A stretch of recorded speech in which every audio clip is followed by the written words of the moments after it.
कक्षा 7 गणित आज हम लोग हल करने वाले हैं प्रश्नावली 4.1 को। इस प्रश्नावली को हल करने से पहले जो हम लोग का चैप्टर 4 है, अध्याय 4 है सरल समीकरण, थोड़ा हम लोग समीकरण के बारे में समझते हैं, इसके बाद ही प्रश्नावली के प्रश्नों को हल करते हैं। अध्याय 4 सरल समीकरण, यही हम लोग का चैप्टर का नाम है। इसमें हम लोग समझते हैं अचर के बारे में। अचर कांस्टेंट क्या होता है? ऐसी राशि जिसका मान निश्चित होता है वह अचर कहलाता है। जैसे कि कोई भी संख्यात्मक मान हो सकता है। जैसे मान लेते हैं एक हम कोई टोकरी ही हो गया, उसमें हमने बोल दिया कि 5 फल है उसमें, ठीक है, तो यहाँ पर मान इसका फिक्स हो गया। या फिर कोई भी 1/2 मान लेते हैं हम लोग, कोई आकृति है 1/2 भाग छायांकित है, तो यहाँ पर जिसका भी मान फिक्स रहेगा ना उसे बोलते हैं अचर। कोई भी यहाँ पर संख्यात्मक मान हो सकता है, कोई धनात्मक ऋणात्मक 0 हो सकता है।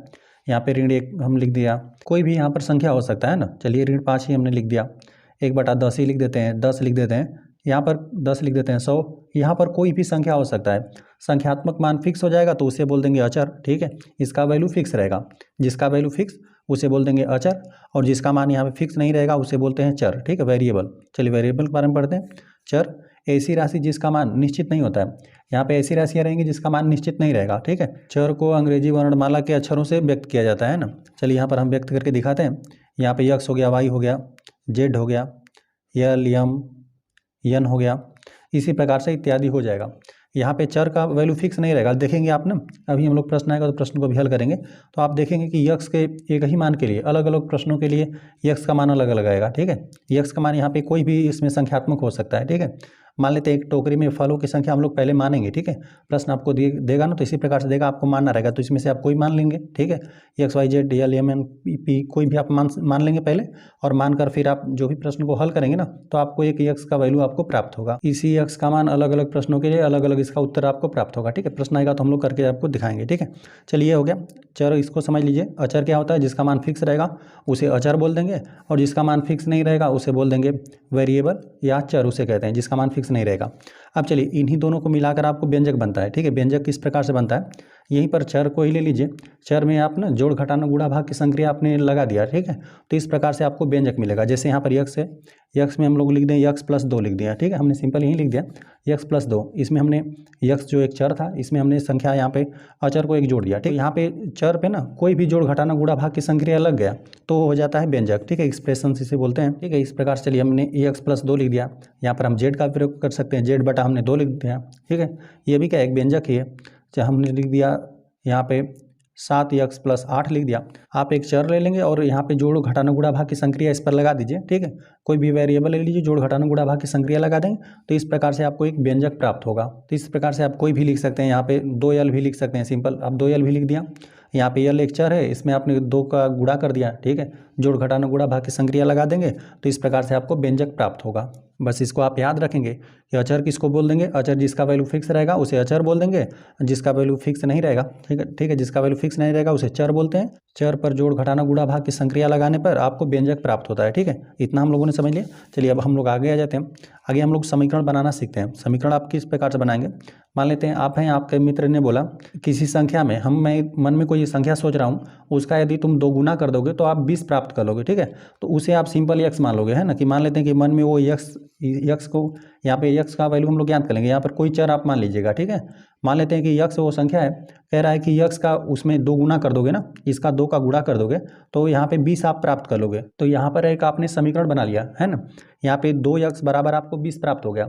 अब यहाँ पे यक्स जो है वेरिएबल है, हमने बताया कि चर है। यक्स का यहाँ पे कोई भी संख्यात्मक मान हो सकता है। यक्स का आप अलग अलग वैल्यू यहाँ पे प्रतिस्थापित करके देखेंगे कि यक्स के स्थान पर हम लोग क्या प्रतिस्थापित कर देंगे, 20 प्राप्त हो, ठीक है। मित्र ने आपको बोला है कि जो भी मैं संख्या सोच रहा हूँ उसमें आप 2 का यहाँ पे गुणा का भी चाहें तो आप चिन्ह बना सकते हैं ना, कि यहाँ पे मैं एक संख्या सोच रहा हूँ अपने मन में, उसमें 2 का गुणा कर दोगे तो 20 प्राप्त कर लोगे। तो यहाँ पे आप यक्स के स्थान पर अलग अलग वैल्यू आप प्रतिस्थापित करके चेक करेंगे, ठीक है। यहाँ पे एक प्रतिस्थापित यदि मान लेते हैं यक्स के स्थान पर आपने, चलिए यहाँ पर हम यक्स के वैल्यू प्रतिस्थापित करते हैं। यदि यक्स के स्थान पर आप एक सिंपल रख दिए ना, यक्स के स्थान पर 1 प्रतिस्थापित कर देंगे तो बायां पक्ष ले लीजिए। यहाँ पे 2 में क्या कर देंगे, जब 1 का गुणा कर देंगे तो आपको 2 प्राप्त हुआ, जो कि 20 के बराबर नहीं है। तो यहाँ पे यक्स का कुछ और मान रखिए, ठीक है। यक्स का मान आपको यहाँ पर पता है कि यक्स के स्थान पर हमें क्या रखना है, 10 रखना है। तभी हम लोग 10 का 2 में गुणा कर देंगे तो 20 प्राप्त हो जाएगा, ठीक है। तो यक्स का वैल्यू आपको 10 रखेंगे, तब देखिए यहाँ पे 10 नहीं 2 है, 2 को लिखते हैं। 2 में 10 का जब 2 में 10 का गुणा कर देंगे तब आप 20 प्राप्त कर लेंगे, है ना। तो ऐसे एक यहाँ पे यक्स का कोई भी मान हो सकता है, अलग अलग प्रश्नों के लिए अलग अलग इसका उत्तर हो जाएगा। तो यहाँ पे इसका इस जो समीकरण आपने यहाँ पे प्राप्त किया ना, इसका हल आपको क्या मिला?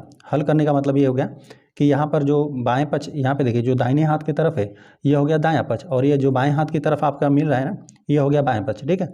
दाएं पक्ष और बायां पक्ष आपस में बराबर होने लगे, ठीक है। तो यक्स का मान, यहाँ पे यक्स का मान तो कोई भी हो सकता है, 0 भी हो सकता है, धन 1 धन 2, कोई भी आप यहाँ पे स्वतंत्र रूप से यहाँ पे चर का वैल्यू रख सकते हैं यक्स का। यहाँ पर चर यक्स का कोई भी मान संख्यात्मक मान हो सकता है यक्स का। तो यहाँ पर अलग अलग प्रतिस्थापित करके आप चेक करेंगे कि किस पर यहाँ पे जो यहाँ पर बाएं पक्ष में हमने प्रतिस्थापित करें तो दाहिना पक्ष भी आपको मिले। तो यक्स के स्थान पर 10 ही प्रतिस्थापित करेंगे, ठीक है। 10 प्रतिस्थापित करेंगे, 10 में 2 का गुणा कर देंगे तभी आपको 20 मिलेगा, ठीक है। तो यक्स का मान यही समीकरण का हल हो जाएगा। चलिए इसको हम लोग एक और उदाहरण की मदद से समझते हैं।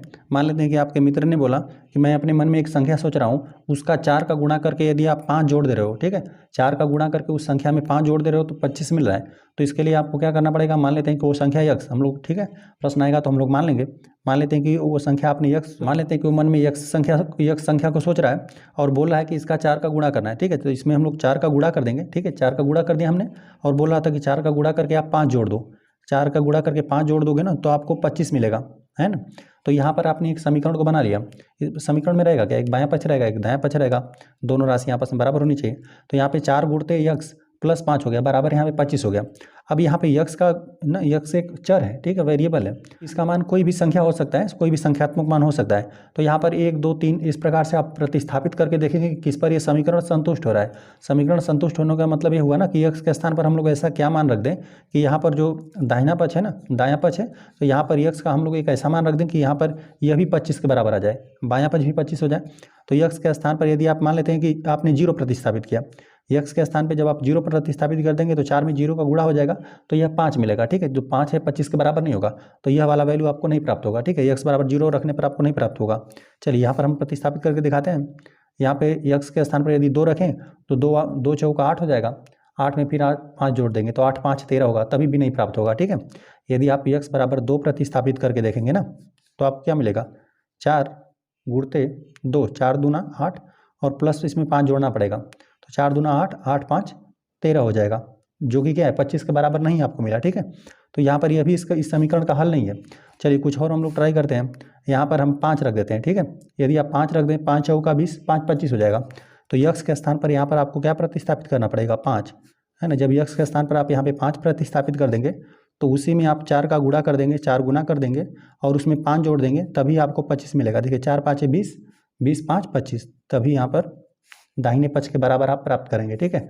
तो यहाँ पर जो यक्स है यहाँ पे वेरिएबल मानकर आप हल करेंगे। यहाँ पर जो मन में संख्या सोच रहा था उसे हमने यक्स मानकर हल किया, तो इस प्रकार से हमें यक्स का वैल्यू यही संतुष्ट करा है, ठीक है।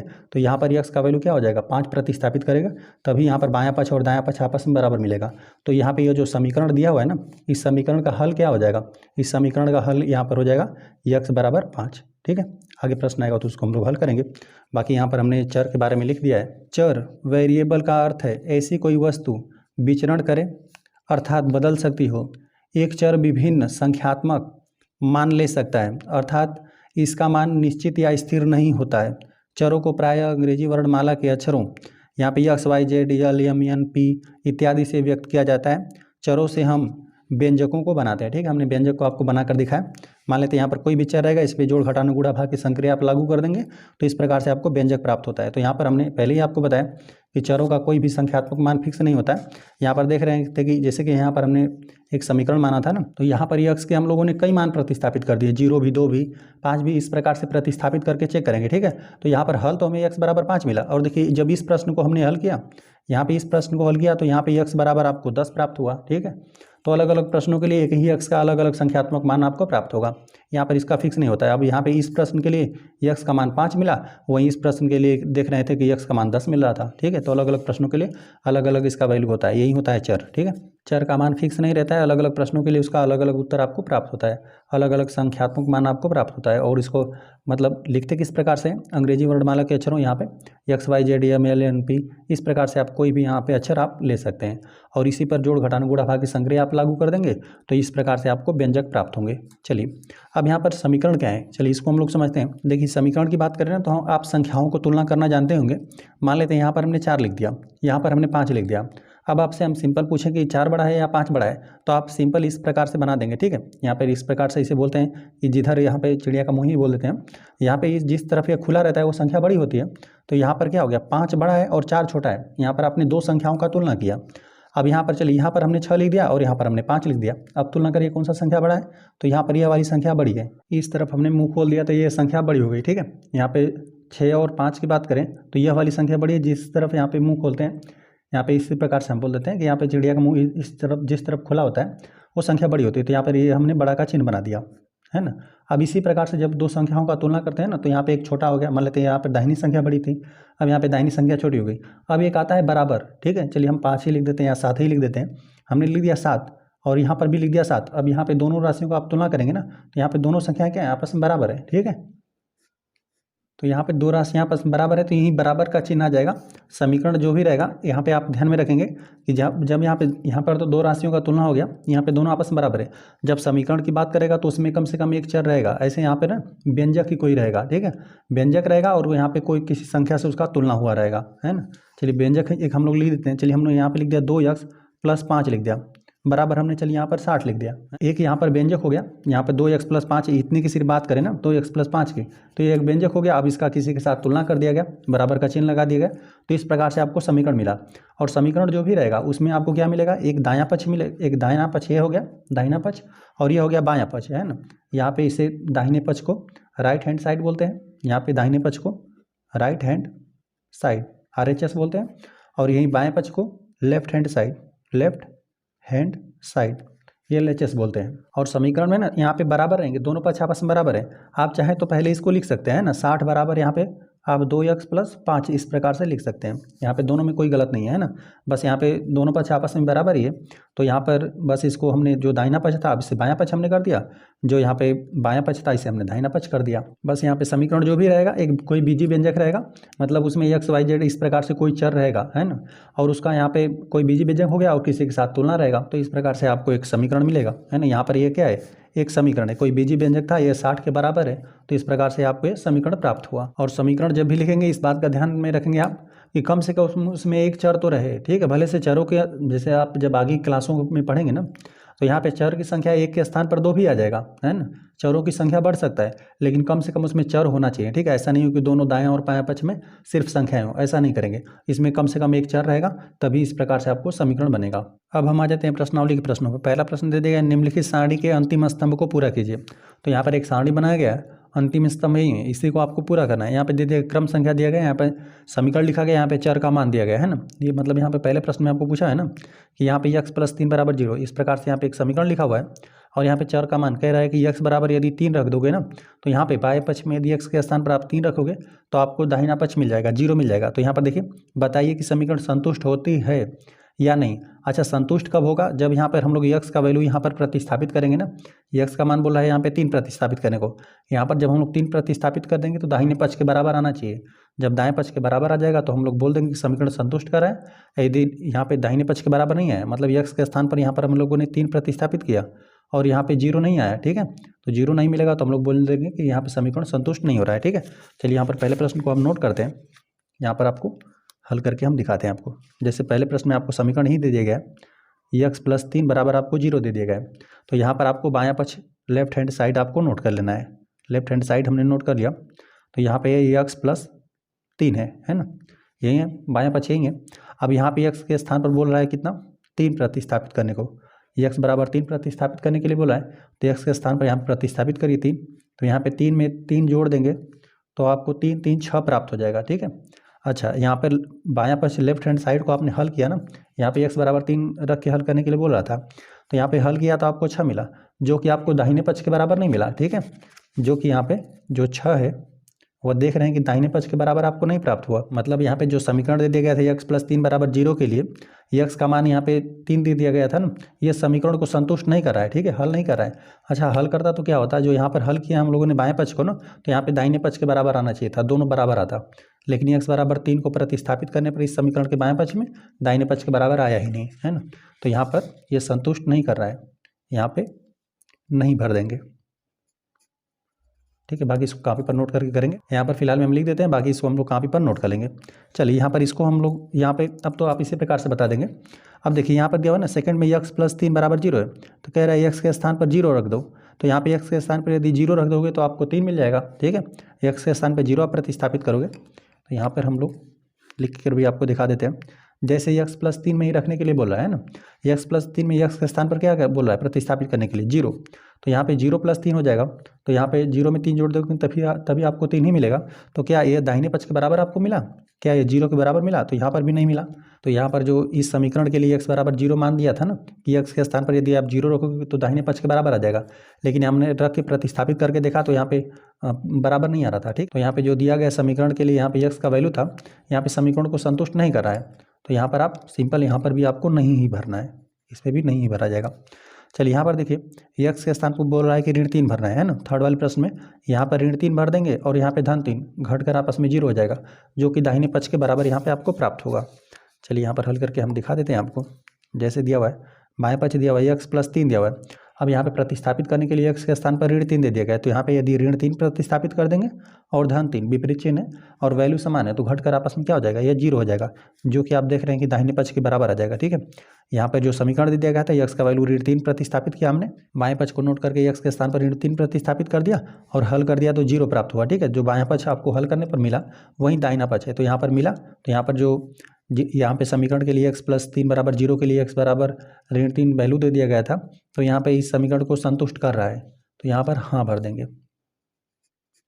ठीक है, बस आपको सिंपल है, बस जो भी समीकरण दे दिया गया है यहाँ पे जो भी चर दिया है चर का वैल्यू आप प्रतिस्थापित करिए, यदि यहाँ पे दाहिने पक्ष के बराबर आ गया तो बोल देंगे कि हाँ समीकरण को संतुष्ट कर रहा है, यदि नहीं आएगा तो नहीं बोल देंगे। ठीक है, सिंपल है। चलिए यहाँ पर x के स्थान पर आपको 7 प्रतिस्थापित करने के लिए बोला हुआ है। ठीक है, तो यहाँ पर प्रतिस्थापित करके देखिए, यहाँ पर दे दिया गया, बाएं पक्ष को नोट कर दीजिए, x ऋण 7 है। अब x के स्थान पर 7 प्रतिस्थापित करने के लिए बोल रहा है, तो x के स्थान पर 7 प्रतिस्थापित कर देंगे ना, तो 7 ऋण 7 आपस में घटकर 0 हो गया। ठीक है, बाएं पक्ष में हमने x बराबर 7 रख के हल किया ना, तो यहाँ पे 0 प्राप्त हो गया और बोल रहा था कि हल करने पर आपको 1 प्राप्त होगा, लेकिन यहाँ पर हल किया हमने देखा तो 0 मिला, तो यहाँ पे 1 के बराबर नहीं मिला, तो यहाँ पर भी संतुष्ट नहीं कर रहा है। बस यहाँ पे सिंपल है, यहाँ पे लिख देंगे नहीं। चलिए आ जाते हैं हम लोग पाँचवें पे। पाँचवें में दे दिया गया ना, x के स्थान पर आपको 8 भरना है। ठीक है, चलिए बाएं पक्ष को यहाँ पर भी नोट करते हैं, x ऋण 7 को हमने नोट कर दिया बाएं पक्ष को, यहाँ पे x का वैल्यू प्रतिस्थापित कर दिया, x का वैल्यू यहाँ पे 8 प्रतिस्थापित करना है, तो 8 में से आप क्या कर देना है, यहाँ पे 7 घटा देना है, 8 में 7 घटा देंगे तो 1 मिलेगा, तो हल करने पर आपको 1 मिला, जो कि यही दाहिने पक्ष के बराबर मिला। यहाँ पे जब दाहिने पक्ष के बराबर मिला तो इस समीकरण के लिए जो यहाँ पे x का वैल्यू दे दिया गया है, तो यहाँ पे संतुष्ट कर रहा है, तो यहाँ पे लिख देंगे हाँ। ठीक है, ये हो गया। यहाँ पर 5x बराबर आपको 25 दे दिया गया, तो चलिए यहाँ पर लिख देते हैं 5x, हमने बायां पक्ष लिखा और x के स्थान पर बोल दिया है कि 0 प्रतिस्थापित कर दो, तो x के स्थान पर यदि हम 5 गुणते यहाँ पे x के स्थान पर 0 प्रतिस्थापित कर देना, तो 5 में 0 का गुणा होकर आपको गुणनफल 0 प्राप्त हो जाएगा, है ना। कोई भी संख्या रहे यदि उसमें 0 का गुणा कर देंगे तो गुणनफल आपको 0 ही मिल जाएगा। तो यहाँ पे कह रहा था कि यदि यहाँ पर 0 रख के आप हल करोगे तो 25 मिलेगा, 25 नहीं मिला, आपको क्या मिला 0, तो यहाँ पे ये इसके 25 के बराबर आपको 0 नहीं मिला। यहाँ पे जब दोनों पक्ष आपस में बराबर नहीं मिला, तो यहाँ पे जो इस समीकरण के लिए जो दिया गया मान था x का, यहाँ पे संतुष्ट नहीं करा है समीकरण को, यहाँ पे लिख देते हैं नहीं। ठीक है, आपको यहाँ पे 7वें प्रश्न में दे दिया गया 5x, बाएं पक्ष हमने नोट कर दिया, अब x का वैल्यू यहाँ प्रतिस्थापित करते हैं, x के स्थान पर आपको 5 प्रतिस्थापित करना है, 5 गुणते यहाँ पे x का वैल्यू के स्थान पर 5 हमने प्रतिस्थापित कर दिया, 5 में 5 का गुणा कर देंगे तो आपको 25 मिल जाएगा। यहाँ पे 5x बाएं पक्ष को हमने नोट कर दिया और x के स्थान बोला था 5 प्रतिस्थापित करने के लिए, 5 प्रतिस्थापित करके हल किया हमने तो आपको 25 प्राप्त हुआ, जो कि दाहिने पक्ष के यहाँ पे बराबर मिला। ठीक है, बाएं पक्ष और दाएं पक्ष बराबर मिला, तो यहाँ पे जो भी समीकरण के लिए दिया गया x का मान था यहाँ पे संतुष्ट कर रहा है, तो यहाँ पे लिख देंगे हाँ, यहाँ पे संतुष्ट कर रहा है। चलिए इसको हम लोग नोट करते हैं, यहाँ पे दिया है 5x बराबर 25, तो यहाँ पे बाएं पक्ष को हमने नोट कर दिया। अब यहाँ पे x के स्थान पर आपको ऋण 5 प्रतिस्थापित करना है, यहाँ पे एक धनात्मक और ऋणात्मक संख्या गुणा कर देंगे तो एक ऋणात्मक संख्या मिलेगा, ऋणात्मक संख्या मिला, अब इस संख्याओं गुणा कर दीजिए, 5 में 5 गुणा कर देंगे तो 25, ऋण 25 मिला और बोल रहा था कि हल करने पर धन 25 मिलेगा, तो यहाँ पे धन 25 के तो ये बराबर नहीं मिला, तो यहाँ पर भी संतुष्ट नहीं कर रहा है। आ जाते हैं अगले प्रश्न पे। यहाँ पर दे दिया गया m/3 दे दिया गया है। ठीक है, यहाँ पे बाएं पक्ष को हम नोट कर दिया m/3 और m के स्थान पर बोला है कि ऋण 6 प्रतिस्थापित कर दो, तो यहाँ पे m के स्थान पर हमने ऋण 6 प्रतिस्थापित कर दिया और हर में आपको 3 से भाग दे देना है। ठीक है, तो इस प्रकार से भाग देंगे तभी भी यहाँ पे एक ऋणात्मक ही संख्या आपको प्राप्त होगी। यहाँ पे जब ऋण 6 है, ऋण 6 में आप 3 से भाग देंगे तो पहले तो चिन्ह लिख दीजिए, यहाँ पे ऋणात्मक ही चिन्ह आपको मिलेगा, एक ऋणात्मक ही संख्या मिलेगी और फिर संख्या को भाग दे दीजिए, 6 में जब यहाँ पर 3 से भाग देंगे 3 दूना 6, ऋण 2 आपको प्राप्त हो जाएगा। और यहाँ पर बोला था कि यहाँ पर जब यम के स्थान पर ऋण 6 रख के हल करेंगे ना तो आपको धन 2 मिलेगा, लेकिन हल किया तो हमें ऋण 2 मिला, तो यहाँ पे दोनों आपस में वैल्यू बराबर नहीं मिल रहा है, तो यहाँ पर भी संतुष्ट नहीं किया। ठीक है। अब चलिए यहाँ पर दे दिया गया है यम बटा 3, यहाँ पे इसको नोट करते हैं, यम बटा नहीं इसको तो हल किया हमने, यहाँ पर इसको हम लोग हल करते हैं 10वें को, यह भी यम बटा 3 है, लेकिन यहाँ पे यम के स्थान पर आपको क्या प्रतिस्थापित कर देना है 0। तो यहाँ पे जब 0 में आप 3 से भाग देंगे तभी भी आपको 0 ही मिल जाएगा, ठीक है, 0 मिला। अब यहाँ पर बोल रहा है ना कि यह यम बराबर यदि 0 प्रतिस्थापित कर देंगे तो यहाँ पर आपको 2 मिलेगा, है ना, लेकिन यहाँ पर आपको 0 मिला, ठीक है, जो कि 2 के बराबर नहीं है, यहाँ पर दाएँ और बाएँ पक्ष बराबर नहीं मिला, तो यहाँ पर भी नहीं लिख देंगे। जो इस समीकरण के लिए जो दिया गया यम का मान था, यहाँ पर अब चर आपको दे दिया गया है, यम दे दिया गया है, ठीक है, यम चर के हिसाब से दिया हुआ है। अब यहाँ पे यम के स्थान पर 0 हमने प्रतिस्थापित कर दिया, तो यहाँ पे बायां पक्ष 0 आपको प्राप्त हो गया, तो 0 है जो कि 2 के बराबर नहीं मिलेगा, तो यहाँ पे समीकरण संतुष्ट नहीं किया। चलिए हो गया। आ जाते हैं हम लोग लास्ट वाले प्रश्न पे, जो कि 11वां प्रश्न है। यहाँ पर है यम बटा 3 है और यहाँ पर यम के स्थान पर बोला है 6 प्रतिस्थापित करने के लिए। चलिए यहीं पर हल करते हैं। यम बराबर हमने 6 प्रतिस्थापित कर दिया और 6 में 3 से भाग देना है। 6 में जब आप 3 से भाग देंगे 3 दूना 6 हो जाएगा, आपको 2 प्राप्त हो जाएगा, है ना। बाएं पक्ष को हल कर दिया तो हमने 2 प्राप्त हुआ, और जो कि बोला था कि देखिए बाएं पक्ष को हल किया 2 मिला, जो कि बोला था कि यम बराबर 6 रखोगे तो आपको 2 मिलेगा, जो कि सही भी मिला, ठीक है। बाएं पक्ष को हल किया 2 मिला, जो कि दाहिना पक्ष के आपको बराबर मिला, ठीक है, बाएं पक्ष और दाएं पक्ष बराबर मिल गया। तो यहाँ पर जो इस समीकरण के लिए दिया गया यहाँ पे यम का मान था, यहाँ पर संतुष्ट कर रहा है इस समीकरण को, ठीक है। यहाँ पे यम बराबर 6 प्रतिस्थापित करने पर दाहिने पक्ष के बराबर आने लगा, तो यहाँ पे लिख देंगे हाँ संतुष्ट कर रहा है समीकरण को। यम बटा 3 बराबर 2 दे दिया गया था समीकरण, और यम बराबर 6 को प्रतिस्थापित करने के लिए दिया था, तो यम बराबर 6 हमने प्रतिस्थापित कर दिया बाएं पक्ष में, तो यहाँ पर दाहिने पक्ष के बराबर आ गया, ठीक है। हल किया तो हमें 2 मिला, जो कि बाएं पक्ष था, और बाएं पक्ष यहाँ पे जो दाहिने पक्ष के बराबर मिला, बाएं पक्ष और दाएं पक्ष यहाँ पर बराबर मिला, तो जो भी दिया गया समीकरण था, इस समीकरण के लिए जो भी यम का मान दे दिया गया था, इस समीकरण को संतुष्ट कर रहा था। यहाँ पर हमने लिख दिया, हल किया हमने पहले प्रश्न को, तो यहाँ पे जो भी हमें स्तंभ में भरना था, तो जो संतुष्ट कर रहा था जो दिया गया समीकरण था, और उसके सापेक्ष जो भी चर का वैल्यू दे दिया गया था, यहाँ पे प्रतिस्थापित करने पर दाएं और बाएं पक्ष बराबर आया, संतुष्ट किया तो उसे हाँ लिख दिया हमने, और जो नहीं संतुष्ट किया उसे हमने नहीं लिख दिया, ठीक है। और बाकी इस प्रकार से हमने कॉपी पर नोट कर लिया। आ जाते हैं प्रश्न नंबर 2 पे। प्रश्न नंबर 2 दे दिया गया, जाँच कीजिए कि कोष्टकों में दिए हुए मान दिए गए संगत समीकरणों के हल हैं या नहीं। तो यहाँ पर पहला प्रश्न आपको दे दिया गया ABCD करके दिया हुआ है, तो ए में दिया हुआ है n+5, यहाँ पे n जो है वेरिएबल है, चर है, तो n+5 बराबर 19 दे दिया गया है, और n का वैल्यू आपको एक प्रतिस्थापित करके चेक करना है। यदि n का वैल्यू यहाँ पर एक बोल रहा है, प्रश्न बोला है ना, बाएं पक्ष में यदि n के स्थान पर 1 प्रतिस्थापित कर दोगे तो दाहिने पक्ष के बराबर मिलेगा, है ना। तो यहाँ पर n के स्थान पर यदि 1 प्रतिस्थापित कर देंगे, 1 में 5 जोड़ देंगे तो 6 मिलेगा, जो कि 19 के बराबर मिलेगा। तो यहाँ पर समीकरण का यहाँ पे हल तो यहाँ पर नहीं बनेगा, ठीक है। जैसे जैसा प्रश्न दिया है, चलिए सबको हम लोग नोट करके करते हैं, है ना। हम लोग यहाँ पे पहले प्रश्न को नोट करते हैं। आपको प्रश्न ये दिया था n+5 बराबर 19, n बराबर 1 प्रतिस्थापित करना था। यहाँ पर हम लोग लिख देते हैं लेफ्ट हैंड साइड, बाएं पक्ष लिखते हैं, लेफ्ट हैंड साइड बराबर आपको दिया है n+5, प्रतिस्थापित करना है n के स्थान पर 1 प्रतिस्थापित कर दीजिए, n में मतलब n के स्थान पर 1 प्रतिस्थापित कर दिया, 1 में 5 जोड़ना है, 1 में 5 जोड़ देंगे तो आपको 6 मिलेगा। तो यहाँ पर जो 6 है वो 19 के बराबर नहीं है, ठीक है। यहाँ पे लिख देते हैं जो 6 बराबर यहाँ पे 19 नहीं है, लेफ्ट हैंड साइड मतलब यहाँ पे बायां पक्ष, और यहाँ पे राइट हैंड साइड दायां पक्ष जो है आपस में बराबर नहीं है, ठीक है। यहाँ पे 6 19 के बराबर नहीं है, तो यहाँ पे बराबर जब नहीं है, संतुष्ट नहीं, मतलब यहाँ पे जब भी बराबर आ जाएगा तो बोल देंगे कि हल किया, ठीक है। मतलब यहाँ पे जो भी समीकरण दे दिया गया n बराबर 1 इसका हल है, यदि बराबर आया तब दोनों, यदि बराबर नहीं आएगा तो बोल देंगे कि हल नहीं है। तो यहाँ पर बायां और दायां पक्ष बराबर नहीं मिला, तो यहाँ पे हल नहीं है, नहीं भरा जाएगा, ठीक है। पहले वाले प्रश्न के लिए हो गया। चलिए दूसरे वाले प्रश्न के लिए जो भी समीकरण दे दिया गया उसे हम लोग नोट करते हैं। बी वाले प्रश्न में आपको दे दिया गया 7n+5 दे दिया गया बराबर 19 है, और n के स्थान पर बोला है ऋण 2 प्रतिस्थापित करने के लिए। चलिए ऋण 2 हम लोग प्रतिस्थापित करके इसे हल करते हैं। पहले हम लोग लेफ्ट हैंड साइड बाएं पक्ष को नोट करते हैं। यहाँ पे दिया हुआ 7n+5 है, और n के स्थान पर आपको ऋण 2 प्रतिस्थापित कर दे रहा है। तो यहाँ पे 7 गुणते ऋण 2 और +5, यहाँ पे धनात्मक ऋणात्मक गुणा होगा तो एक ऋणात्मक संख्या मिलेगा, 7 दूना 14 आपको मिलेगा, और +5 है, विपरीत चिन्ह है, देख रहे हैं विपरीत चिन्ह घट जाएगा, ठीक है, अंतर हो जाएगा। तो यहाँ पे और ऋणात्मक वाली राशि का मान अधिक है तो ऋणात्मक संख्या ही बचेगी, ठीक है। यहाँ पे विपरीत चिन्ह घटेगा तो यहाँ पे 14 में से 9 आप घटा देंगे, मतलब 14 में से 5 घटा देंगे तो आपको 9 मिलेगा, वो भी ऋणात्मक का मिलेगा, ठीक है, क्योंकि किसी का वैल्यू अधिक था तो ऋण 9 मिला, जो कि ऋण 9 है ना, ऋण 9 वो है। यहाँ पे बायां पक्ष को हल करने पर मिला, जो कि यहाँ पर 19 के बराबर नहीं होगा, है ना, दाहिने पक्ष के बराबर यहाँ पे नहीं है। लेफ्ट हैंड साइड ये बराबर नहीं मिला राइट हैंड साइड के, दोनों पक्ष आपस में बराबर नहीं मिला। तो यहाँ पर भी जो इस समीकरण के लिए यहाँ पे n बराबर -2 दे दिया गया था, इस समीकरण का हल नहीं है, तो यहाँ पर भी आप नहीं भर देंगे, नहीं लिख देंगे दूसरे वाले प्रश्न के लिए। सी वाले प्रश्न में यही दे दिया गया है 7n + 5 है बराबर 19 है, n का वैल्यू 2 प्रतिस्थापित करके चेक करने के लिए बोला है। तो चलिए हम लोग लेफ्ट हैंड साइड या बाएं पक्ष भी से आप लिख सकते हैं, ठीक है। लेफ्ट हैंड साइड को हम नोट कर दिया 7n + 5। चलिए यहाँ पे n के स्थान पर आप 2 प्रतिस्थापित कर दीजिए, तो यहाँ पे 7 गुणते 2 + 5, 7 दूना 14 हो जाएगा, 7 में 2 का गुणा कर दिया गया 14, 14 में अभी 5 जोड़ना बाकी है। तो यहाँ पे 14 में 5 जोड़ देंगे तो आपको 19 मिलेगा, जो कि देख रहे हैं दाहिने पक्ष के बराबर यहाँ पर आपको मिला, ठीक है।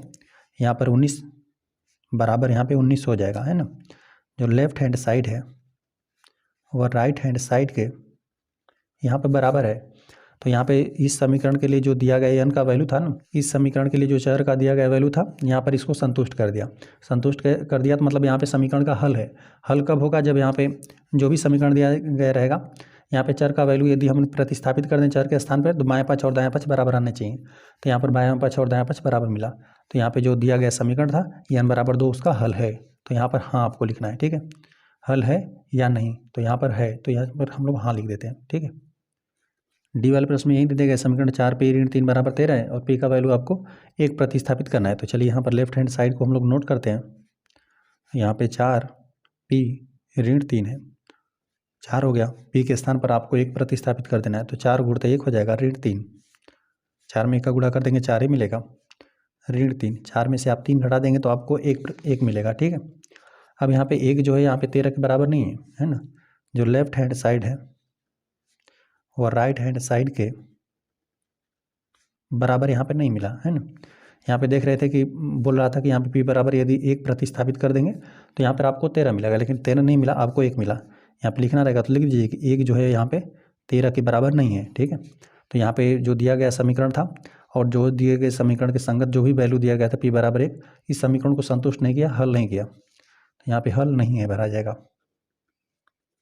आ जाते हैं ई वाले प्रश्न पे। यहीं दे दिया गया 4p ऋण 3 बराबर 13, यही समीकरण है। p बराबर आपको ऋण 4 प्रतिस्थापित करना है। चलिए लेफ्ट हैंड साइड को हम लोग नोट करते हैं, जो कि है 4p ऋण 3, 4 हो गया, p के स्थान पर ऋण 4 आपको प्रतिस्थापित करना है। ऋण 4 प्रतिस्थापित कर दिया, यहाँ पे ऋण 3 हो गया। यहाँ पे धनात्मक ऋणात्मक संख्या गुणा कर देंगे तो एक ऋणात्मक ही संख्या मिलेगा। 4 में 4 का गुणा कर देंगे, 4 चौका 16 मिलेगा, ठीक है, 16 हो गया। और ऋण 3, दोनों देख रहे हैं ऋणात्मक संख्या हैं, जुड़ जाएंगे। यहाँ पे जोड़ देंगे तो 6 3 9 हो जाएगा, मतलब 19 आपको मिलेगा, वो भी ऋणात्मक का। दोनों ऋणात्मक संख्या थी तो दोनों को जोड़ दिया गया, तो यहाँ पे ऋण 19 मिला और यहाँ पे दे दिया गया 13, ठीक है। यहाँ पर भी देख रहे हैं कि दायां पक्ष और बायां पक्ष आपको बराबर नहीं मिला। जो लेफ्ट हैंड साइड है वो यहाँ पे राइट हैंड साइड के बराबर नहीं मिला, है ना। जो कि यहाँ पे ऋण 19 है वो बराबर नहीं होगा 13 के, तो यहाँ पर भी समीकरण को संतुष्ट नहीं किया। जो संगत यहाँ पे चर का वैल्यू दिया गया था, दिए गए समीकरण को संतुष्ट नहीं किया। संतुष्ट करता तो क्या करता, दायां और बायां पक्ष बराबर आ जाता, तो यहाँ पर भी नहीं। एफ वाले प्रश्न में आपको यही दे दिया गया, ये समीकरण है और यहाँ पे p बराबर 0 आपको प्रतिस्थापित करना है। लेफ्ट हैंड साइड को नोट कर दीजिए, 4p ऋण 3 है, p के स्थान पर 0 प्रतिस्थापित करना है। तो 4 गुणते यहाँ पे 0 हो जाएगा, p का वैल्यू के स्थान पर 0 हमने प्रतिस्थापित कर दिया, यहाँ पे ऋण 3 हो गया। 4 में जब 0 गुणा कर देंगे तो आपको 0 ही मिल जाएगा और ऋण 3, या फिर 0 को आप चाहें तो हटा सकते हैं। ऋण 3 मिला, लेफ्ट हैंड साइड को हल करने पर ऋण 3 मिला, जो कि यहाँ पे 13 के बराबर नहीं मिला।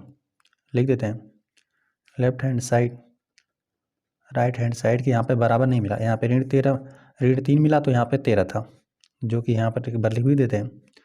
ऋण 3 है वो बराबर नहीं होगा 13 के, तो यहाँ पर भी जो दिया गया समीकरण के संगत मान था चर का, यहाँ पे प्रतिस्थापित करने पर दायां और बायां पक्ष बराबर नहीं मिला। तो यहाँ पर भी दिया गया जो चर का वैल्यू है, यहाँ पे p का वैल्यू जो 0 है, इस समीकरण को संतुष्ट नहीं किया, हल नहीं किया, तो यहाँ पर हम लोग सिंपल नहीं लिख देंगे। आ जाते हैं प्रश्न नंबर 3 पे। प्रश्न नंबर 3 देगा प्रयत्न और भूल विधि से निम्नलिखित समीकरणों को हल कीजिए। तो यहाँ पर आपको 2 समीकरण दे दिए गए। प्रयत्न और भूल विधि का मतलब हुआ है ना कि यहाँ पर p, यहाँ पे चर दे दिया गया है p, ठीक है। यहाँ पर समीकरण को हमने नोट भी कर दिया है। तो यहाँ पर प्रयत्न आप करेंगे, p का आप अलग अलग वैल्यू प्रतिस्थापित कर करके बाएं पक्ष में आप देखेंगे कि दाहिना पक्ष के जो बराबर आ जाएगा तो समीकरण क्या हो जाएगा, संतुष्ट हो जाएगा। तो आपको प्रयत्न करना है ना। तो चलिए यहाँ पर कोई भी p का वैल्यू आप यहाँ पे लिख देते हैं। लेफ्ट हैंड साइड को हमने ले लिया, ठीक है, जो कि है 5p +2। अब यहाँ पे स्वतंत्र रूप से आप ले सकते हैं, है ना, पी का वैल्यू कोई आप ले सकते हैं। चलिए पी बराबर हम लोग लिख देते हैं, पी बराबर स्वतंत्र है यहाँ पर, है ना, यहाँ पर 0 1 2 3 आपको जो इच्छा करे। चलिए हम 0 ही प्रतिस्थापित कर देते हैं। आप पी बराबर यहाँ पर ऐसे आप बताना रहेगा तो हम लोग बता देंगे कि यहाँ पर आपको रखना है 3, 3 5 15 हो जाएगा, 15 में यहाँ पे 2 जोड़ देंगे 17 हो जाएगा, तो 2 3 आप इसी प्रकार से दिखा दीजिए। ठीक है, यहाँ पे पी बराबर 0 लिख देते हैं, रखने पर या प्रतिस्थापित करने पर। ठीक है, यदि पी बराबर आप 0 प्रतिस्थापित कर दिए तो यहाँ पे आपको 5 गुणते पी के स्थान पर 0 और +2, तो यहाँ पर ये 0 ही हो जाएगा, सिर्फ आपको 2 मिलेगा। तो यहाँ पे लेफ्ट हैंड साइड बराबर राइट हैंड साइड। ठीक है, यहाँ पे बराबर नहीं मिला है ना, लेफ्ट हैंड साइड में जो 0 मतलब जो 2 आपको मिला, यहाँ पर ये 17 के बराबर नहीं है। तब इस प्रकार से प्रयास किया आपने, फिर आप कोई और संख्या लेकर आप प्रयास कर सकते हैं। ठीक है, आप चाहें तो चलिए लेफ्ट हैंड साइड को हम लोग फिर नोट करते हैं। ठीक है, फिर आप नोट करेंगे, यहाँ पर हमने नोट कर दिया 5 p + 2 है, कोई आप और वैल्यू लीजिए। चलिए यहाँ पर 3 ही हम लोग लिख लेते हैं। ठीक है, यहाँ पे एक बार लिखना पड़ेगा आपको, p बराबर लिख देते हैं, p बराबर 3, चलिए लिख देते हैं प्रतिस्थापित करने पर।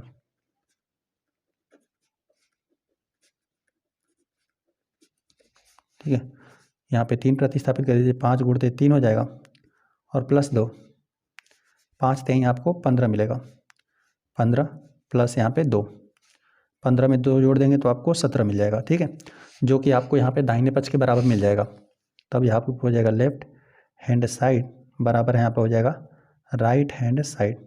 बाएं पक्ष और दायां पक्ष यहाँ पे बराबर हो गया 17, जो कि यहाँ पे 17 के बराबर हो गया। तो इसी प्रकार से यहाँ पर दिया था कि भूल और मतलब प्रयत्न और भूल विधि था ना, तो इसी प्रकार से 1 2 आपको प्रतिस्थापित करके मतलब चेक करना है आपको।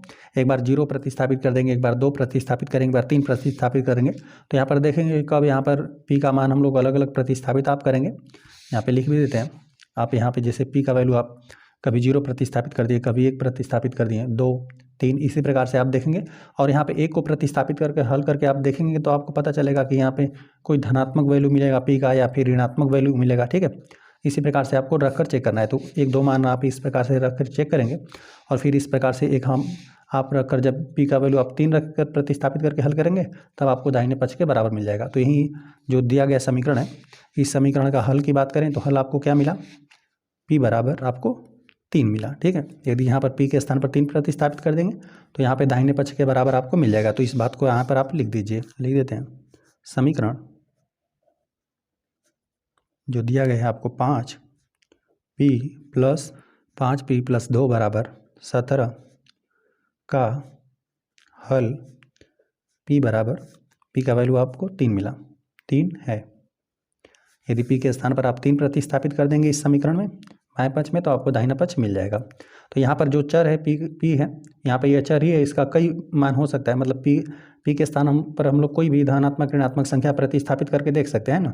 तो यहाँ पर आपको भूल और प्रयत्न और भूल विधि में आपको कई मान रख कर प्रतिस्थापित करके आपको चेक करना है। जब यहाँ पे दाहिने पक्ष के बराबर मिल जाए तो वहीं हो जाएगा हल। ठीक है, तो यहाँ पर आपको समीकरण का हल p बराबर 3 पर प्राप्त हुआ। चलिए सेकेंड प्रश्न में जो समीकरण दे देगा इसे नोट करते हैं।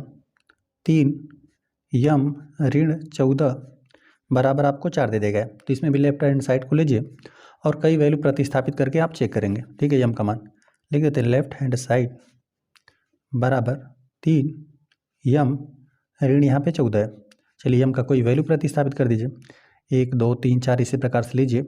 अब आपको देखिए इतना पता है ना, जैसे कि यहाँ पर इस समीकरण को बाएं पक्ष को हम लोग देखें ना, तो यहाँ पर हम लोग क्या रखकर यहाँ पर घटाएंगे कि यहाँ पर धन 14 मिले, मतलब यहाँ पे ऋण 14 है ना, उसमें से ऋण 14 भी आपको घटाना है। तो यहाँ पर आपको होना क्या चाहिए, 18 होना चाहिए। ठीक है, तभी ना 18 में से आप क्या कर देंगे, 14 घटा देंगे, तभी आपको 4 मिलेगा। ठीक है, तो ऐसा कोई मान रखना पड़ेगा। तो चलिए हम लोग 2 3 फिलहाल में 1 आध 2 मान इसी प्रकार से रख देते हैं।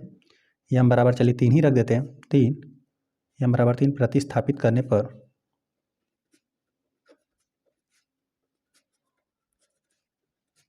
ठीक है, यम बराबर आप 3 प्रतिस्थापित यदि कर रहे हैं तो 3 यम के स्थान पर 3 प्रतिस्थापित कर दीजिए, 3 गुणित 3 हो गया, ऋण यहाँ पे 14, 3 3 9 हो जाएगा और यहाँ पे ऋण 14। यहाँ पे देख रहे हैं कि ऋणात्मक संख्या का वैल्यू अधिक है ना, यहीं बचेगा, आपको ऋण 5 मिलेगा। ठीक है, ऋण 5 मिला, विपरीत चिन्ह था, घट गया, ऋणात्मक वाली संख्या का मान अधिक था। तो यहाँ पे ऋण 5 मिला, जो कि यहाँ पर दायां पक्ष और बायां पक्ष बराबर आपको नहीं मिला। यहाँ पे लिख देते हैं जो लेफ्ट हैंड साइड है और यहाँ पे राइट हैंड साइड के अभी बराबर नहीं मिला हुआ है। जो ऋण 5 है वो बराबर नहीं है यहाँ पे 4 के, यहाँ पे आपस में बराबर नहीं है। तो कोई और मान रखिए, यहाँ पे लेफ्ट हैंड साइड 3 नियम ऋण 14 हमने लिख दिया। अब यम के स्थान पर हम बताते हैं कि रखना क्या है, ठीक है। 6 3 18, यदि यम के स्थान पर यदि 6 प्रतिस्थापित कर देंगे ना, 6 में 3 का गुणा कर देंगे तो 18 हो जाएगा। 18 में से फिर आप 14 घटा देंगे, तो यहाँ पर सिंपल हम लोग प्रतिस्थापित कर देते हैं। यम बराबर 6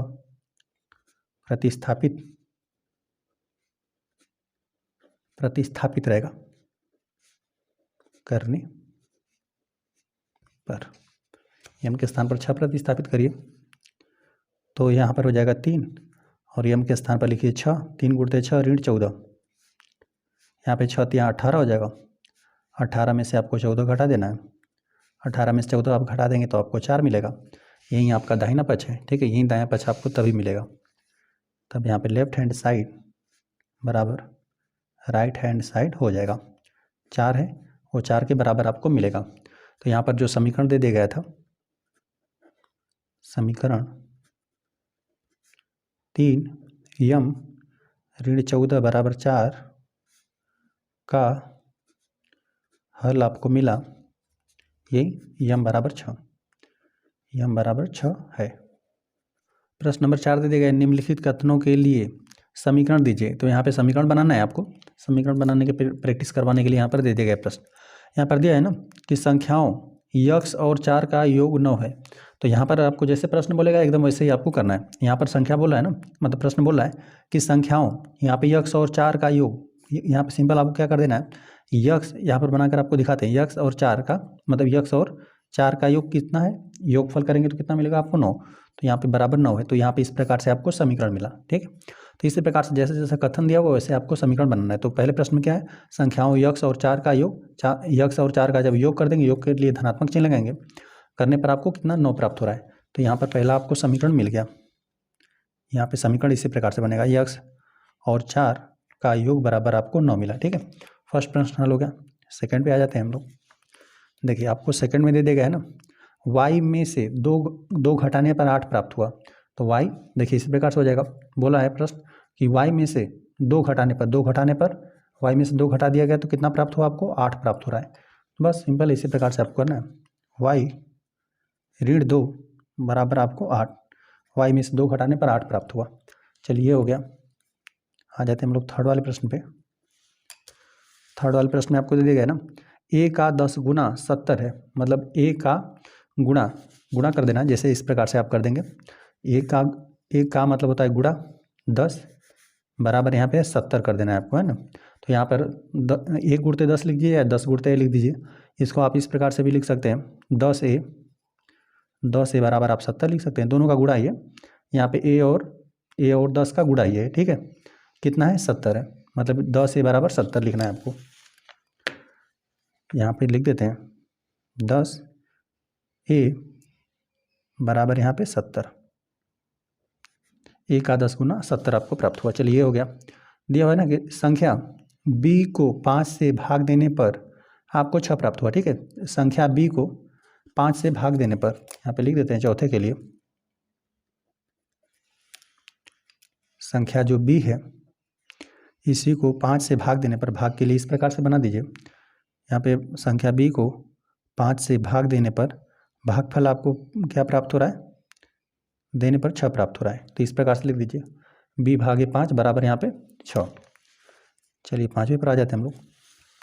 पाँचवा में दे देगा t का 3/4 15 है। तो t में यहाँ पे 3/4 का मतलब क्या हुआ, 3/4। यहाँ पे दिया हुआ है ना t और लिख का मतलब होता है गुणा, 3/4 का मतलब 3/4 भाग, है ना। 3/4 भाग किसके बराबर है, 15 के बराबर है।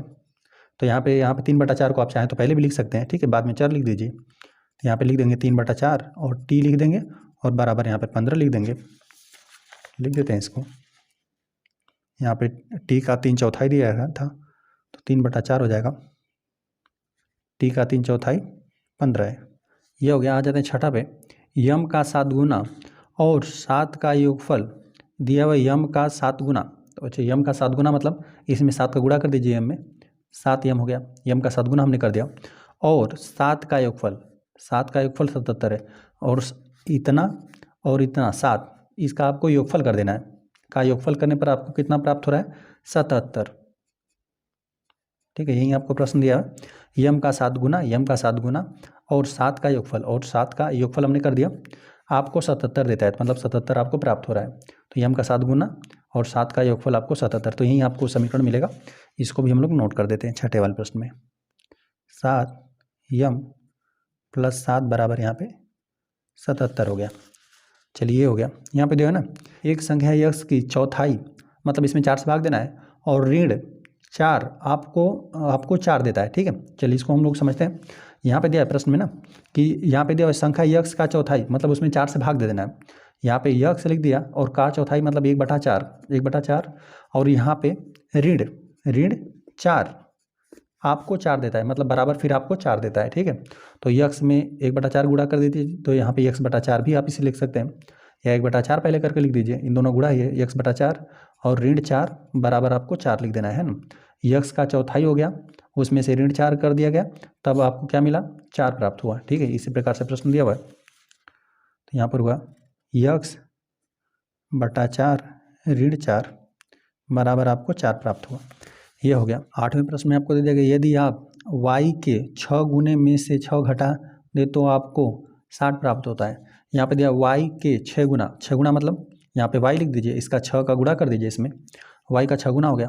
कहाँ गया? यहाँ पे में से 6 घटाएं, यहाँ पे 6 घटा दीजिए, फिर तो आपको 60 प्राप्त होता है, बराबर आपको 60 हो गया। तो यहाँ पे y गुणते 6 है, तो इसे 6y आप लिख दीजिए, 6y ऋण 6 बराबर 60। ठीक है, इस प्रकार से लिख दीजिए। यहाँ पर लिख देते हैं 6y, y का 6 गुना है, इसमें से ऋण 6 है ना, आपको घटाने के लिए दिया था, घटाने पर 6 घटाने पर आपको 60 प्राप्त हो रहा था। तो इस प्रकार से आपको समीकरण मिला। अंतिम प्रश्न दिया हुआ इसमें, यदि आप z के 1/3 में, अच्छा इतना को समझिए, z का 1/3 मतलब z में क्या कर देना है? 1/3 से गुणा कर देना है, 1/3 हो गया। ठीक है, 1/3 में 3 जोड़े, अच्छा इसमें 3 जोड़ देना है, 3 जोड़ दिया, z का 1/3 था, इसमें 3 जोड़ दिया गया, तो आपको 30 प्राप्त होता है, तो बराबर यहाँ पे 30 लिख दीजिए। ठीक है, z के 1/3 में आपने 3 जोड़ा तो 30 प्राप्त हुआ, तो 1/3 का गुणा कर देंगे इसमें, यहाँ पे इसको z/3 भी लिख सकते हैं इसे, है ना, यहाँ पे z/3 + 3 बराबर यहाँ पे 30। ठीक है, इस प्रकार से इसको लिख दीजिए, यहाँ पे z/3 + 3 बराबर यहाँ पे 30। प्रश्न नंबर 5 दे दिया गया, निम्नलिखित समीकरणों को सामान्य कथनों के रूप में लिखे। यहाँ पे कथन के रूप में आपको लिखना है ना, पहले कथन दिया था, समीकरण बनाना था, अब समीकरण दे दिया गया, कथन बनाना है।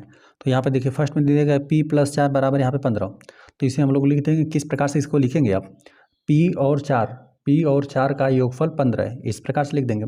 यहाँ पे सेकेंड में यम ऋण 7 बराबर 3 है, तो यहाँ पर आप लिखेंगे यम में से 7 घटाने पर 3 प्राप्त होता है। ठीक है, ये लिखेंगे। यहाँ पे यम के 2 गुने, मतलब यम का 2 गुना 7 है। ठीक है, 7 के बराबर है, यम का 2 गुना 7 है, इस प्रकार से आपको लिखना है। चलिए तो हम लोग हल लिख देते हैं 5वें वाले प्रश्न को। 5वें में भी पहले हम लोग फर्स्ट को हल करते हैं, बस इसको आपको लिखना है। ठीक है, तो लिख देते हैं p और 4 का योग 15 है। ठीक है, जो भी समीकरण दे दिया गया था इसको हमने कथन के रूप में लिख दिया, p और 4 का योग कर देंगे तो आपको कितना? 15 के बराबर दिया हुआ है। ठीक है, फर्स्ट प्रश्न हल हो गया। सेकेंड पर आ जाते हैं। सेकेंड में दिया हुआ है कि यम, यहाँ पे यम ऋण 7 है बराबर 3 है, तो यहाँ पे लिख देंगे यम में से 7 घटाने पर 3 प्राप्त होता है। ठीक है, इस प्रकार से ये हो गया। आ जाते हैं हम लोग थर्ड पे। थर्ड में आपको दे दिया गया है ना, यहाँ पे 2 यम बराबर 7 दे दिया गया है, तो यहाँ पे लिखते हैं यम का 2 गुना 7 है, यम का 2 गुना कर देंगे तो आपको 7 मिल जाएगा। ये हो गया। आ जाते हैं हम लोग चौथे प्रश्न पे। चौथे में दे दिया गया है यम/5 है बराबर 3 है, तो लिख देते हैं यम का 1/5, लिख देते हैं यम का 1/5 अभी हम लोग यम का 1/5 कर देंगे, यम का 1/5 में गुणा कर देंगे तो यम/5 आपको मिल जाएगा। यम का 1/5 3 है, ठीक है, या 3 के बराबर है। यहाँ पे कामा करके हमने लिख दिया। यम का 1/5 3 है, इसके बराबर हो जाएगा। चलिए आ जाते हैं यहाँ पे 5वें प्रश्न पे। 5वें में आपको दे देगा ना, यहाँ पे देखिए यम है, यम का यहाँ पे 3/5 गुना करना पड़ेगा, 6 के बराबर है, ठीक है। तो लिख देते हैं यम का 3/5 यहाँ पे 6 है। 5वां हो गया। छठा की बात करें तो यहाँ पे 3m + 4 = 25 आपको दिया हुआ है, ठीक है। तो यहाँ पे लिख देते हैं छठे के लिए यम, यहाँ पे यम नहीं पी है, लिख देते हैं पी का 3 गुना, पी का 3 गुना लिखते हैं, 3 गुना और पी का 3 गुना और 4 का योग या योगफल 25 है, ठीक है। इसको हमने कथन के रूप में लिख दिया। 7वां में आपको दे देगा 4 पे ऋण 2, 4 पे ऋण 2 बराबर यहाँ पे 8 है, 18 है, ठीक है। चलिए इसको हम लोग लिखते हैं, यहाँ पे लिख देते हैं पी का 4 गुना, ठीक है, 4 रहेगा, 4 गुना यहाँ पे लिखते हैं, 4 गुना ऋण, यहाँ पे पी लिखना है, हमें पी लिखना है, ठीक है। पी की हम 4 गुना की बात करें, पी का 4 गुना, फिर पी में 4 का गुणा कर देंगे तो 4 पी हो जाएगा। यहाँ पे ऋण 2 करने पर 18 प्राप्त होता है, 18 प्राप्त होता है, ठीक है। इस प्रकार से हमने लिख दिया। अब यहाँ पे देखिए 8वां में दे देगा p/2, मतलब p का आधा, आप इसको इस प्रकार से लिख देंगे, p का आधा या p का 1/2 लिख सकते हैं। p का आधा और 2 का योग 8 है, ठीक है, इसको 8 होता है, इस प्रकार से आपको लिखना है। इसे लिख देते हैं, लिख देते हैं p का आधा आपको करना है, का मतलब होता है गुणा, आधा का मतलब 1/2, ठीक है। तब आपको p/2 प्राप्त हो जाएगा और प्लस उसमें 2 लिखना है, ठीक है। p का आधा और लिखते हैं 2 का योग 8 है या होता है। p का आधा और 2 का योग 8 प्राप्त, यहाँ पे इस प्रकार से लिख देते हैं, प्राप्त होता है, ठीक है। तभी यहाँ पर इस प्रकार से आपको मिल जाएगा p/2, मतलब p का आधा और 2 का योग 8 प्राप्त होता है। आ जाते हैं प्रश्न नंबर 6 पे। प्रश्न नंबर 6 दे दिया गया, निम्नलिखित स्थितियों में समीकरण बनाइए। समीकरण आपको बनाना है। यहाँ पे देखो इरफान कहता है कि उसके पास, परमीत के पास जितने कंचे हैं उनके 5 गुने से 7 अधिक कंचे हैं। इरफान के पास 37 कंचे हैं, ठीक है। इस प्रकार से आपको बनाना है। परमीत के कंचों की संख्या यम मान लीजिए, ठीक है, यम हम लोग मान लेंगे, ठीक है। अब दे दिए गए प्रश्न में तो यम मान लेंगे, या फिर आप कोई भी चर वेरिएबल मान सकते हैं, XYZ कुछ भी मान सकते हैं। चलिए यम करके दिया होता है, यम ही हम लोग मान लेंगे, ठीक है। तो इरफान कहता है कि परमीत के पास जितने कंचे हैं, ठीक है, तो यहाँ पर आपको बताना है इरफान के पास कितना कंचा है, ठीक है, यही आपको बताना है। तो इरफान के पास कितना कंचा है आपको दे दिया गया है ना, कि परमीत के पास जितने कंचे हैं उनके 5 गुना। तो यहाँ पर हम लोग मान लेते हैं कि यहाँ पे जो परमीत के पास कंचे है वो उसकी संख्या यम है, तो यम का आपको क्या कर देना है 5 गुना। तो यम का क्या कर देंगे 5 गुना, ठीक है, 5 गुना हमने कर दिया यम का। अब यहाँ पे से 7 अधिक, 7 अधिक मतलब आपको 7 जोड़ना है, ठीक है, 7 अधिक हमने कर दिया कंचे हैं, इतना हो गया। इरफान के पास 37 कंचे हैं, ठीक है। अब जो यहाँ पे इतने के बराबर कितना है, यह 37, यह इरफान के बराबर हो गया। इरफान के पास 37 कंचे थे और यहाँ पे यह परमीत को बोला कि तुम्हारे पास जितने कंचे हैं ना उसका 5 गुना से 7 अधिक करोगे तब मेरे बराबर कंचे हो पाएंगे तुम्हारे, ठीक है। तो इस प्रकार से आपको यही समीकरण मिलेगा, ठीक है। तो इसे लिख देंगे 5m + 7 = 37। हमने किस प्रकार से ज्ञात किया हमने बताया आपको, और आपको प्रश्न में ही दिया था कि परमीत के कंचों की संख्या आपको यम मान लेना है, तो यम के हिसाब से हमने बता दिया है ना। यहाँ पे दे देगा इरफान कह रहा था कि परमीत के पास जितने भी कंचे हैं उसका 5 गुना करके और 5 गुना से 7 अधिक, 5 गुना से 7 अधिक कर देंगे, ठीक है। इतना हो गया जितना उसने कथन बोला, 5 गुना से 7 अधिक कंचे हैं, ठीक है। परमीत के पास 5 गुना से 7 अधिक कंचे हैं और यहाँ पे दे दिया गया था इरफान के पास कुल कंचों की संख्या कितना है 37। तो इस प्रकार से आपको यही समीकरण आपको प्राप्त हुआ। छठे के पहले प्रश्न में आपको समीकरण जो बना उसको हम लोग नोट कर देते हैं। 5m + 7 बराबर यहाँ पे 37, ठीक है। यहाँ पे फर्स्ट प्रश्न के लिए हल हो गया। आ जाते हैं हम लोग सेकंड पे। सेकंड में आपको दे दिया गया ना, लक्ष्मी के पिता की आयु 49 वर्ष है। लक्ष्मी के पिता की आयु हमें दे दिया गया 49 वर्ष है। उसकी आयु नहीं, उनकी आयु लड़की की आयु के 3 गुने से 4 वर्ष अधिक है। कह रहा है कि जो उनकी आयु है मतलब बराबर हो जाएगी, मतलब यहाँ पे 49 के बराबर हो जाएगी। कब बराबर होगा? कह रहा है कि लड़की की आयु के 3 गुने से, लड़की का जो भी आयु है 3 गुना करना है। 3 गुना करके फिर क्या कर देंगे? 4 अधिक कर देंगे, 4 जोड़ देंगे तो यहाँ पे उसके जो पिता की आयु के बराबर हो जाएगा। यहाँ पे दिया हुआ है कि लक्ष्मी की आयु y वर्ष लीजिए, ठीक है, y वर्ष हम लोग ले रहे हैं। तो यहाँ पे कह रहा है ना कि यहाँ पे लड़की की आयु के 3 गुना, तो यहाँ पे लड़की का आयु y मानना है तो y का 3 गुना, y का हमने 3 गुना कर दिया, 3 का गुणा कर देंगे। 3 गुने से भी 4 अधिक है तो इसमें 4 आपको जोड़ना है, ठीक है। तब यहाँ पे उनकी आयु मतलब पिता की आयु के बराबर हो जाएगा, जो कि है 49 के बराबर, ठीक है। तो इस प्रकार से आपको समीकरण मिलेगा। यहाँ पे इसको आप 3y भी लिख सकते हैं, 3y + 4 बराबर यहाँ पे 49। एक बार और हम प्रश्न को आपको पढ़ के बता देते हैं कि यहाँ पे बोला है कि लक्ष्मी के पिता की आयु 49 वर्ष है। अब यहाँ पे उनकी आयु लड़की की आयु के 3 गुना, लड़की की आयु के 3 गुना से 4 अधिक वर्ष है, ठीक है, 4 वर्ष अधिक है। 4 वर्ष अधिक कर देंगे तो उनकी आयु मतलब उसके पिता की आयु के बराबर हो जाएगा। और यहाँ प्रश्न में ये दे दिया गया था कि लक्ष्मी की आयु को आपको y वर्ष लेना है, तो यहाँ पे y ले लिया गया, ठीक है। और इस प्रकार से समीकरण बना दिया गया, तो यही मिला आपको 3y + 4 बराबर 49। सेकेंड वाले प्रश्न में यही बन जाएगा 3y + 4 बराबर यहाँ पे 49 मिल जाएगा। आ जाते हैं हम लोग थर्ड वाले प्रश्न में।